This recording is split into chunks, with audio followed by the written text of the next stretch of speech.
साथियों नमस्कार, जय हिंद। साथियों, प्रधानमंत्री जी ने कृषि कानूनों को वापस लेने की जो बात कही है वो बहुत ही स्वागत योग्य है। ये बहुत ही पहले हो जाना चाहिए था, लेकिन देर से ही दुरुस्त हुआ ये सिस्टम।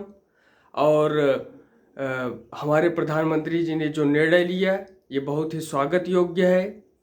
और कोई भी कृषि कानून तभी तक सफल माना जाएगा जब एक भी किसान हमारा असंतुष्ट ना हो, उस पर अपना जो है असंतोष ना जताए, क्योंकि किसान अन्नदाता हमारा पेट भरते हैं, पूरे देश का पेट भरते हैं। और इसलिए किसी भी किसान का असंतुष्ट होना ये हमारे लिए चिंता का विषय होना चाहिए, उस पर हमें चिंता करनी चाहिए। और आज यही हुआ।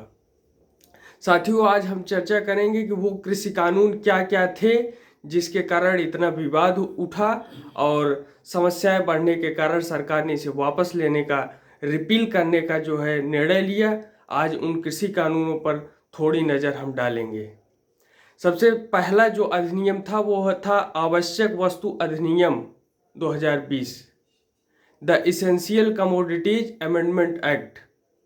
इसमें साथियों ये था कि पहले व्यापारी फसलों को किसानों के औने पौने दामों को खरीद करके उसका भंडारण कर लेते थे, काला बाजारी करते थे।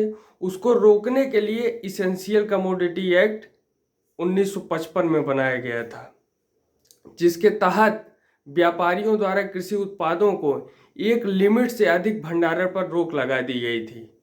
यानी पहले क्या होता था कि जैसे जो है तेल का जो है सिस्टम बना, तो तेल जो है पूरा जो है भंडारण कर लेते थे।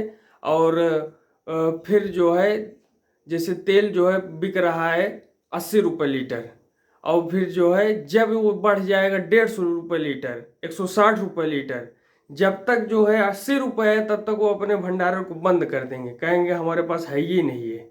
और जब जो है 160 हो जाएगा, 180 हो जाएगा, तो वो अपना पूरा स्टॉक खोल देंगे। क्यों खोल देंगे? क्योंकि उनको ज़्यादा लाभ मिलता था। लेकिन इससे देश को नुकसान होता था, देश की अर्थव्यवस्था को नुकसान होता था। इसलिए 1955 में ही सरकार ने इस पर फैसला लिया था कि हमें जो है जो काला बाजारी करते हैं, जो स्टॉक रख लेते हैं और मार्केट में उसको खोलते नहीं है और अर्थव्यवस्था को नुकसान पहुंचता है, हमें इस चीज़ को रोकना है। और इसके लिए 1955 में कानून बना। लेकिन सरकार ने इसे जो है, सरकार का दावा था कि जो है अब जो है अनाज की मात्रा बढ़ रही है, तो सरकार ने इस विधेयक में कहा कि जो है हमें अब अनाज, दाल, तिलहन, खाद्य तेल, प्याज, आलू जैसी वस्तुओं को इस विधेयक से हटाने की बात कही। तो इसका मतलब ये था कि अब जो है भंडारण कर सकते हैं अगर आपदा या युद्ध की स्थिति नहीं है। ये थोड़ी सी इसमें दिक्कत थी। अब जैसे जो है कोई भंडारण कर लिया और कोई पुलिस वाला आए कि भाई स्टॉक खोलो, जो है हमें देखना है कितना माल आपने जो है रिजर्व करके रखा है, तो आप जो है वो कह देगा कि भाई युद्ध की स्थिति है। युद्ध की स्थिति नहीं है, कोई आपदा है। अभी कोरोना था, अब कोरोना नहीं है, अब कोरोना का माहौल कम हो गया है, आपदा है नहीं है, तो क्या करेगा कि पूरा स्टॉक जो है लगा के रख लेगा। इससे इसमें बड़ी दिक्कत थी इस बिल में, और ये किसान इसका विरोध कर रहे थे। अब दूसरा है मूल्य आश्वासन पर किसान संरक्षण एवं सशक्तिकरण समझौता और कृषि सेवा अध्यादेश। ये अध्यादेश का नाम है। इसमें क्या था, सीधे सीधे अर्थों में समझे तो कॉन्ट्रैक्ट फार्मिंग। अब जैसे क्या है कि कोई भी प्राइवेट कंपनी है, जैसे लेज कंपनी है आलू चिप्स की, वो जो है आई किसानों के पास और बड़े किसानों के से कि कहा कि भैया जो है आप जो है बुआई कीजिए, और 1-2 बीघे नहीं, 1 एकड़, 2 एकड़, 5 एकड़, 10 एकड़ में कीजिए।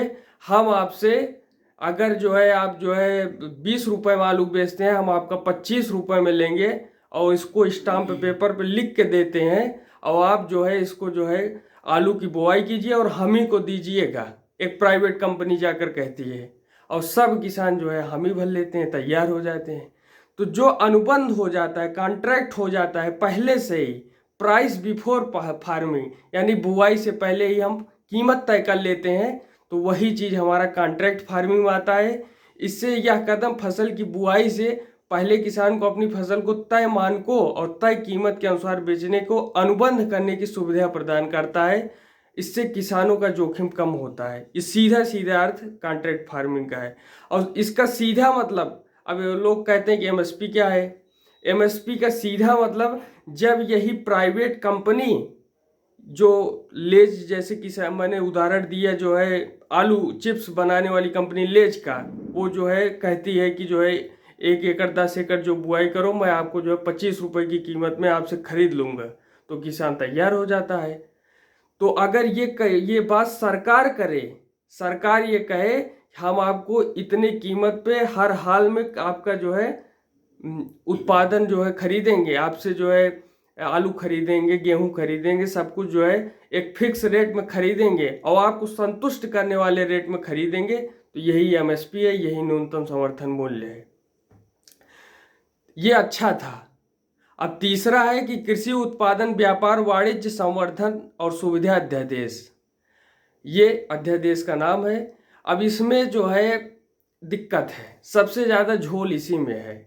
अब इसमें सरकार ये कह रही थी कि हम जो है जितनी भी मंडी बना रहे हैं, आपको फसल अपनी उसी में बेचना है। अब एनएसएसओ का आंकड़ा है जो रोजगार का भी आंकड़ा देता है और खेती का भी आंकड़ा देता है। एनएसएसओ का कहना है कि किसान जो है अपनी उपज का 6% हिस्सा ही मंडी में देता है। अब 6% मंडी में देता है, 94% अतिरिक्त जगह पे देता है, किसी साहूकार को देता है, किसी धनिया बनिया को दे देता है, किसी बड़े ठेकेदार को दे देता है, तो तमाम तरीके के लोगों को देता है। अब सरकार कह रही है कि हम ऑल इंडिया मंडी बनाएंगे, हमारा लक्ष्य है कि एक देश एक बाजार तय हो। सरकार की मंशा तो ठीक है, लेकिन इससे जो है किसानों को जो है नुकसान है कि मंडी में भाई वो जो है एपीएमसी बन गई। एपीएमसी यही है, मंडी है, एग्रीकल्चर प्रोड्यूस मार्केटिंग कमेटी, इसको बाजार समिति भी कहते हैं और मंडी भी कहते हैं। अब इसमें बात फंस जाती है कि जो है बिचौलिया, इसमें बिचौलिए भी आ जाते थे।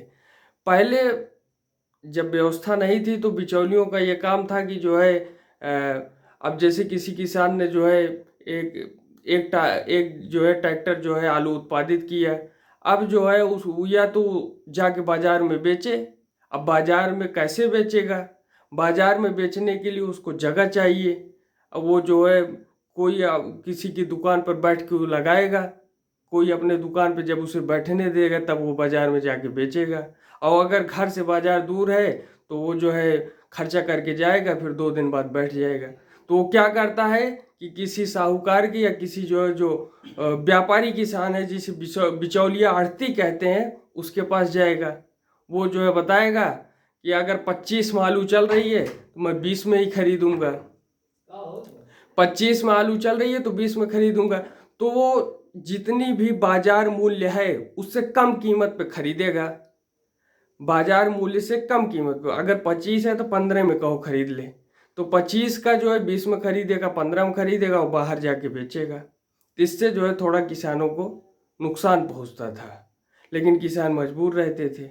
लेकिन अब जब पहले क्या होता था, जैसे आलू उसने स्टॉक लगाया तो बोली लगती थी कि कोई 20 बोल दे, कोई 25 बोल दे, कोई 26 बोल दे, कोई 28 बोल दे, तो जो सबसे ज़्यादा बोलता था तो वो कहते थे हम इसको देंगे। लेकिन अब बिचौलियों ने जो है जो 50-60 की संख्या में रहते थे 60 गांठ कर लिया कि अब हमें इतना ही बोलना है, ताकि जो है किसान जो है हम ही को बेचे, चाहे किसी को भी बेच दे, बिचौलियों को, जो व्यापारी किसान है। तो इससे जो है किसानों को जो है हानि पहुंचती थी। सरकार ने इस दृष्टि से मंडी का निर्माण करवाया। हाँ, ये अच्छी व्यवस्था है कि अगर ऑल इंडिया मंडी है तो अपने दाम को, जो कीमत है, ज़्यादा से ज़्यादा कीमत में, अगर जो है उत्तर प्रदेश में गेहूं की ज़्यादा है और महाराष्ट्र में डिमांड है, तो उत्तर प्रदेश का बड़ा किसान महाराष्ट्र में जाके अपनी फसल बेच देगा और अच्छी कीमत पे बेच देगा। ये अच्छी बात थी, लेकिन इसमें दिक्कत भी थी, और दिक्कत के कारण किसान जो है प्रदर्शन कर रहे थे, विरोध कर रहे थे। लेकिन आज प्रकाश पर्व के दिन, गुरु नानक जयंती के दिन, भगवान गुरु नानक देव जिन्होंने गरीबों के कल्याण के लिए, शोषितों पीड़ितों के कल्याण के लिए अपना पूरा जीवन दे दिया, आज उनके पर्व के दिन सरकार ने इसे हटाने का निर्णय लिया। ये स्वागत योग्य है। किसानों की संतुष्टि ही सरकार का लक्ष्य होना चाहिए। और इसी के साथ मैं आप सभी को धन्यवाद करता हूँ। जय हिंद।